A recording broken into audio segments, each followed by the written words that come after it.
Gerbang yang tersegel ini selalu menghadapi tantangan. Banyak orang melihatnya sebagai penggenapan nubuatan Alkitab, sebuah tanda bahwa peristiwa-peristiwa penting akan segera terjadi. Selama berabad-abad, seiring dengan perubahan iklim politik, kehadiran Yahudi dan Kristen di dekat gerbang kota menyusut. Sementara pemakaman Muslim meluas di sepanjang tembok timur kota hingga ke portal gerbang. Dikenal sebagai gerbang emas di Yerusalem, penghalang bersejarah ini disegel pada abad ke-16, menggenapi nubuat Yehezkiel. Dia meramalkan bahwa gerbang tersebut hanya akan terbuka ketika seorang pangeran yang dikenal oleh umat Kristen sebagai Yesus kembali. Mungkinkah peristiwa mengejutkan ini menandakan sebuah peristiwa besar? Mari kita jelajahi apa artinya ini bagi kesempatan terakhir umat manusia untuk bersama Yesus. Gerbang emas Yerusalem menuju nubuat. Bayangkan sebuah gerbang besar yang tertutup selama berabad-abad, menimbulkan intrik dan semangat keagamaan. Inilah gerbang emas di Yerusalem, simbol kuat yang kaya akan sejarah dan nubuatan. Kali ini kita akan memulai perjalanan untuk menjelajahi peristiwa penting yang penuh teka-teki ini dan potensi perannya dalam perjumpaan terakhir umat manusia dengan Yesus. Gerbang emas yang terletak di tembok timur kota tua Yerusalem bukan sekedar keajaiban arsitektur. Ini adalah momen yang membentuk pemahaman kita tentang masa lalu dan memicu harapan untuk masa depan. Gerbang timur ini menyimpan makna mendalam bagi umat Yahudi, Kristen, dan Muslim. Secara tradisional, ini diyakini sebagai pintu masuk Mesias ke Yerusalem, sebuah kepercayaan yang berakar pada nubuatan agama, khususnya dalam agama Kristen dan Yudaisme. Dalam Yehezkiel 44 ayat 1-3. Kemudian, ia membawa aku kembali ke pintu gerbang luar dari tempat kudus yang menghadap ke timur. Gerbang ini tertutup. Lalu Tuhan berfirman kepadaku, pintu gerbang ini harus tetap tertutup. Jangan dibuka dan jangan seorang pun masuk dari situ. Sebab Tuhan Allah Israel sudah masuk melaluinya. Karena itu, gerbang itu harus tetap tertutup. Hanya raja itu, oleh karena ia raja, boleh duduk di sana makan santapan di hadapan Tuhan. Raja itu akan masuk melalui balai gerbang dan akan keluar dari situ. Kisah ini berubah menjadi menarik pada abad ke-16 ketika Sultan Sulaiman menyegel gerbang tersebut. Ini bukan hanya keputusan defensif atau arsitektural. Itu adalah tindakan yang disengaja dengan makna keagamaan yang mendalam. Banyak orang melihatnya sebagai penggenapan nubuatan Alkitab, sebuah tanda bahwa peristiwa-peristiwa penting akan segera terjadi. Gerbang yang tertutup ini menjadi pengingat kuat akan hubungan antara iman dan sejarah. Setiap lapisan pemahaman mengungkapkan lebih banyak tentang jiwa manusia, pencarian kita akan makna, dan bagaimana kisah dan kepercayaan kita terhubung dengan dunia fisik. Tetapi ada yang lebih dari cerita ini.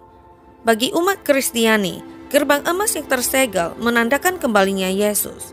Mereka percaya ketika Yesus membuka kembali gerbang ini, itu akan menandai peristiwa penting, penggenapan janji-janji Tuhan. Keyakinan ini menghubungkan masa lalu dengan masa depan, menyatukan nubuatan, peristiwa sejarah, dan inti ajaran Kristen.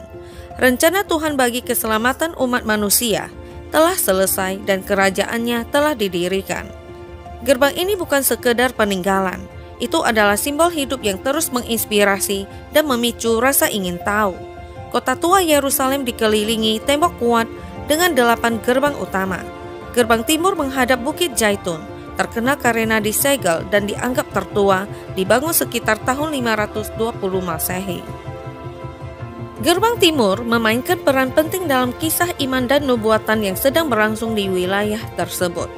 Namun di luar makna sejarahnya, ini adalah simbol harapan dan kepuasan bagi banyak orang percaya. Penyegelan gerbang menambah lapisan misteri dan makna yang mengarah pada berbagai interpretasi dan nubuatan. Kaitannya dengan Bukit Zaitun, sebuah lokasi penting dalam kehidupan Yesus, semakin memperdalam arti pentingnya dalam tradisi Kristen. Gerbang abadi ini merupakan bukti peran abadi Yerusalem sebagai pusat spiritual bagi jutaan orang. Kisah-kisah Ibrani menyebutnya sebagai Sa'ar Hara Chamim, sebuah tempat yang sangat penting. Ditutup pada tahun 1541, oleh Sultan Ottoman Sulaiman.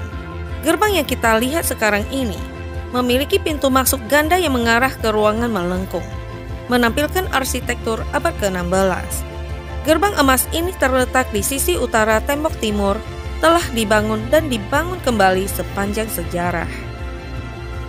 Tujuan tersembunyi dari gerbang tersebut mencerminkan ritual dan kepercayaan kuno. Rabbi Eliezer berpendapat bahwa jalan yang terbuat dari pilar marmer dan papan kayu cedar mengarah dari gerbang ini bukan untuk semua orang, tetapi untuk imam besar selama upacara keagamaan penting. Tujuan unik ini menyoroti pentingnya keagamaan dan sejarah gerbang tersebut dalam praktik kuno. Para sejarawan memperdapatkan tanggal pasti pembangunan gerbang tersebut. Beberapa menyebutnya bahwa gerbang tersebut dibangun sekitar tahun 520 Masehi selama era Bizantium. Sementara yang lain percaya bahwa gerbang tersebut dibangun kemudian oleh pengrajin Bizantium pada masa Khalifah Bani Umayyah. Penelitian arkeolog Belanda, Lynn Rietmeyer, menunjukkan bahwa tiang gerbang besar di dalamnya berasal dari gerbang yang lebih tua, kemungkinan gerbang Shushan yang disebutkan dalam teks-teks Yahudi. Desain gerbangnya merupakan perpaduan pengaruh budaya yang menarik. Berbeda dengan gerbang lainnya, di bagian sisi timur gerbang emas menonjol 2 meter dan strukturnya memiliki sisi-sisi yang dihias dengan indah, menunjukkan keterampilan para pembangunnya. Aula utama mengarah ke area kubah berbentuk persegi panjang. Awalnya dihias 6 kubah dangkal, kemudian diubah menjadi 2 kubah lebih besar. Sejarah gerbang emas kaya dengan intrik. Umat Islam pertama kali menyegelnya pada tahun 810. Tentara Salib membukanya kembali pada tahun 1102. Dan Saladin menutupnya kembali pada tahun 1187. Kemudian Sultan Ottoman Sulaiman Agung merestorasi gerbang tersebut dan tembok kota di sekitarnya pada tahun 1541, hanya untuk menutupnya secara permanen. Penutupan ini masih berlangsung hingga saat ini. Keputusan Sulaiman untuk menutup gerbang tersebut mungkin bertujuan untuk pertahanan, namun juga terkait dengan keyakinan agama. Tradisi Yahudi mengatakan Mesias akan masuk melalui gerbang emas.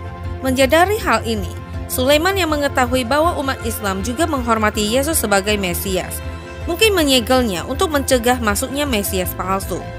Selain alasan religius, penutupan gerbang oleh Sulaiman juga merupakan salah satu strategi militer. Gerbang emas merupakan salah satu titik akses penting ke kota tua Yerusalem.